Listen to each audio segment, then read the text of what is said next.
Article 1, Section 8, Clause 3, regulation of commerce with foreign nations, has been violated in recent years by such enactments as the North American Free Trade Agreement, commonly known as NAFTA. Also, in this past summer, Congress passed the Central America Free Trade Agreement, CAFTA.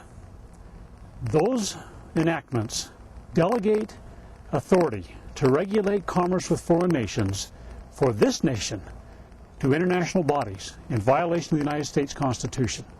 That should make Americans angry. And of course, there's been other issues. The World Trade Organization, the General Agreement on Tariffs and Trades, the upcoming issue that will be found in the Free Trade Area of America, which will be brought forth in the relative near future. All of these enactments take from Americans the right to be able to regulate commerce at the benefit of the national need. Congress has that authority, not international bodies. In regards to this matter of going to war, as declared in Article 1, Section 8, Clause 11, Congress has been extremely remiss in this responsibility. In fact, in October of 2002, Congress passed a resolution. That resolution delegated to the President of the United States the authority to determine whether or not this nation went to war. That was an unconstitutional act. Congress cannot delegate that authority, and what even adds more challenge to the act was the fact that the resolution mentioned, quoted, or referred to the United Nations Security Council, and United Nations resolutions more than 36 times as justification for that act. The United States Constitution is not subservient to the United Nations. Congress had a responsibility at that time to go through a very deliberative process and review the issues in regards to the matter of war. And if war was justified, they should have stood up and taken a vote and been responsible for that vote and either voted yes or no in regards to taking this nation to war. They did not do so. And because of that, the nation is currently involved in a war that has been entered into unconstitutionally. The oath of office that all are required by the Constitution to take is a sacred oath.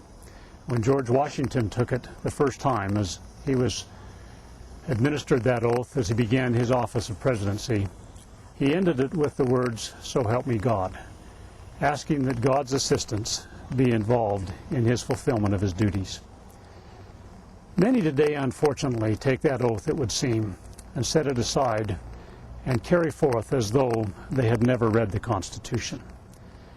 Unfortunately, the time in this forum is not adequate to be able to fully review all the issues, the violations that are so rampant today. But perhaps to make the point, we may touch upon a few that would be of particular importance.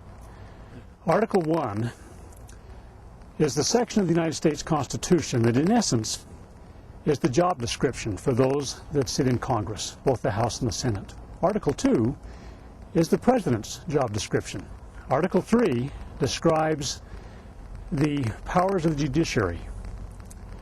If we go back to the very first sentence of Article 1, it defines what Congress is, a House and Senate.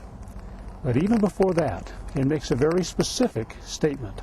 It says, all legislative powers herein granted shall be vested in a Congress of the United States.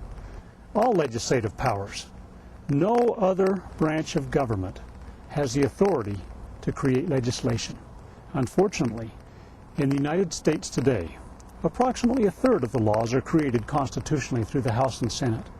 About a third are created through executive order and through other administrative orders created within the executive branch. And about a third are created through the judiciary.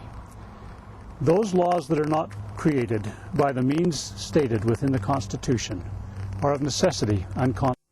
In the 1760s and 1770s, the colonists in America were put upon by documents called writs of assistance. They were basically open warrants for search that the British officers could exercise at any time. They were very, very unspecific. In response to that, the Americans created the Fourth Amendment. The Fourth Amendment requires extreme specificity for search warrants in any occasion when the government may have access to our personal papers and our private lives. The USA Patriot Act eviscerates the Fourth Amendment. It creates, in many ways, what could be termed modern-day writs of assistance, where warrants are so easily obtained by officers that there is nothing to stop them from obtaining them. Of course, the Patriot Act has many other issues that would be involved in it.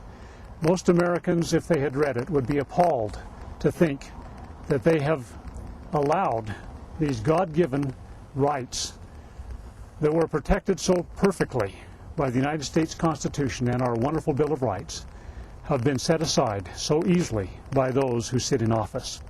In fact, it's amazing to me that the USA Patriot Act was not even read by those who voted in favor of it at the time it was passed in the months directly after 9/11/2001.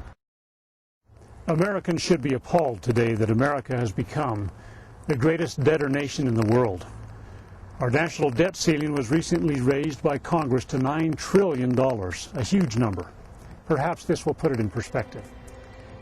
In the year 1800, as a new nation was born, the national debt, if divided among all the persons in the nation, would have been, per person, $15.63. 100 years later, 1900, the per-person debt at the national level was $28.12, not even double. In 1980, the national debt had not yet reached $1 trillion, and the per-person debt, if divided out among each person in the nation, was $4,106 and change. Today, with the national debt ceiling at $9 trillion, the per-person debt is $30,200. It is appalling that Americans have been led to this state because Congress has been unwilling to keep their voting and their expenditures within the bounds that were set originally by the United States Constitution.